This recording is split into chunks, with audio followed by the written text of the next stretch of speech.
Okay, with track season wrapping up and the club season getting ready to kick off, we want to go over a few things for our track athletes that always struggle with the repetition of performing, cooling down, and then have to perform again at a moment's notice.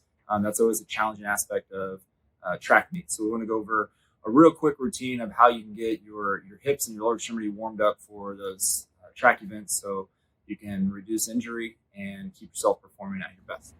To start our track warm up for our hips, we're big fans of foam rolling, right? Getting a little soft tissue work in to prime the body to make those mobility feel a little better. For our foam roller, our hips, we want to sit on the foam roller, put one ankle on the opposite knee, and we're going to roll into that side, opening up that hip, making those hip muscles stretch and expose. And we're just going to roll back and forth, sitting on tender spots if you find them. You can switch to the other side, obviously. Rolling for about 30 seconds to a minute each side, really trying to ease that up and get those muscles relaxed for the rest of our warm-up, right? Now that we have our hips relaxed and warmed up from our foam rolling, we're going to move into our mobility drill to really get them opened up. We're going to go sit on our behind here, feet flat. You're going to take both your knees, point them one direction until both of your knees are touching the ground. Back to the start. And we're going to point both knees the other way. We call this our hip 90-90 drill since we have a 90-degree angle on both sides, right?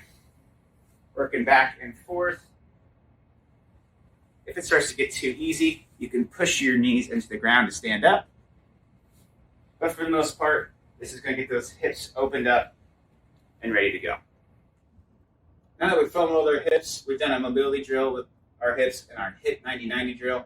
We're going to move into our sort of hybrid mobility drill resistance exercise, right? One of our favorites is the walking lunge with a rotation. And that's as simple as taking that lunge step forward and then rotating over into the knee that is down, really stretching out the hip flexors on the back leg, switching sides as you go, really reaching.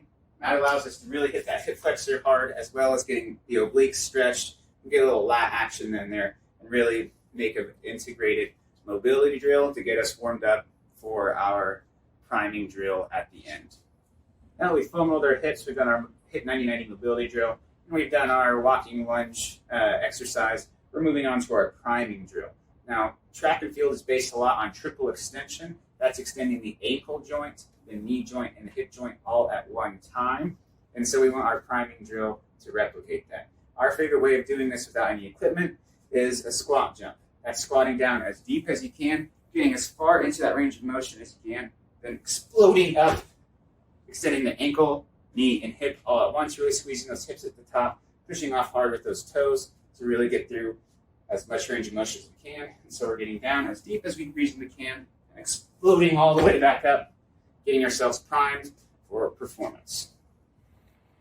Okay, so you just saw a brief hip and lower extremity warm up for our track athletes.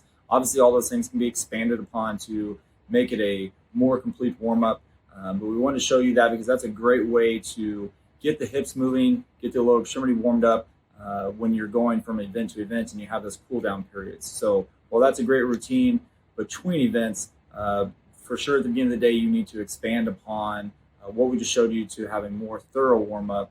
And all of those exercises can be progressed from what we've shown you.